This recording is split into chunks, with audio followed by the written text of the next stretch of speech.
శ్రీమాత్రే నమః. అందరికీ నమస్కారం అండి. ముందుగా మీకు మీ కుటుంబ సభ్యులందరికీ శ్రీరామనవమి శుభాకాంక్షలండి.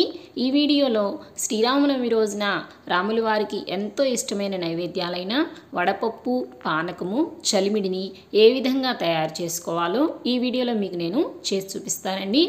చాలా త్వరగా సింపుల్గా ప్రిపేర్ చేసుకోవచ్చు. వీడియోని మీరు ఎక్కడా కూడా స్కిప్ చేయకుండా చివరి వరకు చూడండి.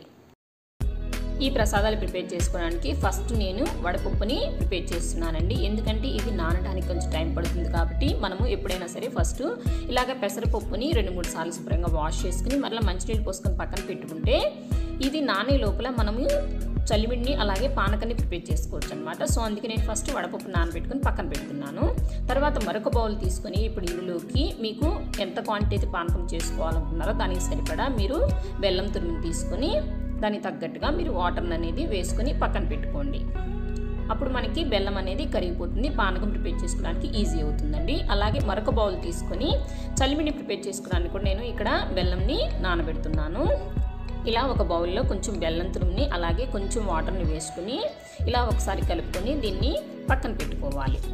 తర్వాత ఒక చిన్న రోల్ని తీసుకొని ఇప్పుడు ఇందులోకి ఇలాచీల్ని అలాగే మిరియాలను వేసుకుని దంచుకోవాలండి.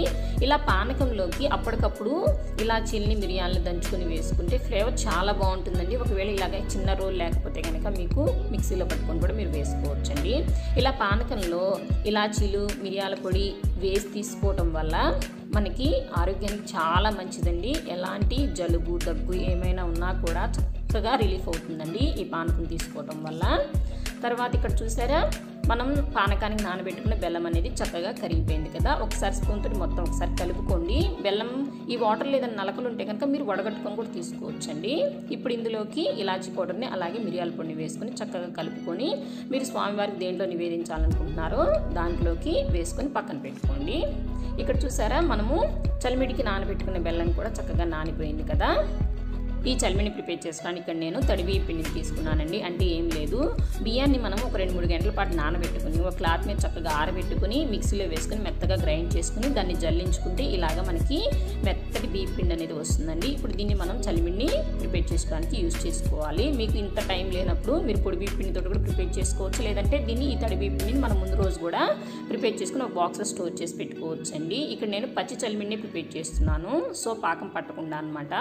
పాకం పట్టి కూడా మనము చలిమిడిని ప్రిపేర్ చేసి స్వామివారికి నివేదించవచ్చండి. ఇలా బెల్లం వాటర్ని కొంచెం కొంచెంగా వేసుకుంటూ మొత్తం ఒకేసారి వేయకుండా కొంచెం కొంచెంగా వేసుకొని తడిబియ్య పిండి కాబట్టి ఎక్కువ పట్టదండి, మీరు చూసుకొని కలుపుకోండి.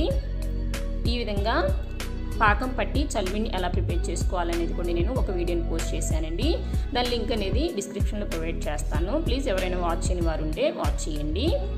ఇలాగ బెల్లం వాటర్ కొంచెం కొంచెంగా వేసుకుంటూ చక్కగా చలిమిడి ముద్దలాగా ప్రిపేర్ చేసుకోవాలి. అంతేనండి, చాలా సింపుల్గా ప్రిపేర్ చేసుకోవచ్చు అనమాట. అంతేకాకుండా ఈ చలిమిడిని ఆడపిల్లకి శ్రీమంతం చేసేటప్పుడు అలాగే బిడ్డ పుట్టినప్పుడు సారి పెట్టేటప్పుడు కూడా ఈ చలిమిడిని ఎక్కువగా ప్రిపేర్ చేస్తూ ఉంటారండి మన పెద్దవారు. ఎందుకంటే బాగా చలువ చేస్తుందండి చలిమిడి అనేది. సో అందుకనే ప్రిపేర్ చేస్తారనమాట. ఈ విధంగా ఒక గిన్నెలో పెట్టుకుని పక్కన పెట్టుకోండి. ఇక్కడ చూసారు కదా వడపప్పు కూడా చక్కగా నానిపోయినాయండి. ఈ వడపప్పు కూడా మన ఆరోగ్యానికి చాలా మంచిదండి. పేరులోనే ఉంది కదా వడపప్పు అని. అంటే వడదెబ్బ నుంచి మనకి ఈ ఎండాకాలంలో మన ఆరోగ్యాన్ని ఎంతగానో కాపాడుతుందండి. సో ఈ విధంగా వీటిని 2-3 సార్లు వాష్ చేసుకుని వీటిని కూడా ఒక గిన్నెలోకి తీసుకుని పక్కన పెట్టుకోవాలి. ఈ విధంగా ఈ శ్రీరామనవమి రోజున చలిమిడి, పానకం, వడపప్పు ప్రిపేర్ చేసి స్వామివారికి నివేదించి మీరు కూడా స్వీకరించండి.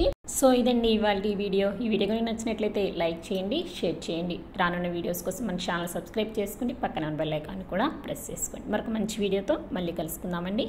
Thank you for watching my videos.